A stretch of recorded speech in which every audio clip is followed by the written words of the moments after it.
Bukas na magsisimula ang second round ng Seniors Basketball Tournament ng NCAA Season 91.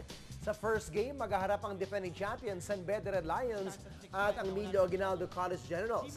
Tatangkayin ng San Beda na makabawi sa talong nalasap nila sa pagtatapos ng first round, habang susubukan naman ng Generals na mapaganda ang kanilang record. Pero hindi maglalaro bukas para sa San Beda ang big man na si Ola Adiogun.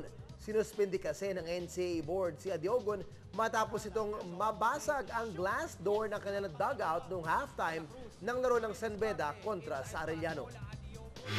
Samantala sa second game naman, itatayan ng Colegio San Juan de Letran ang kanilang #1 record kontra sa San Sebastian College Stags.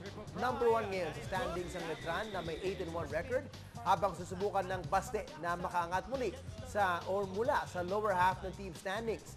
Gaganapin ang mga laro bukas sa San Juan Arena simula alas 2 ng hapon.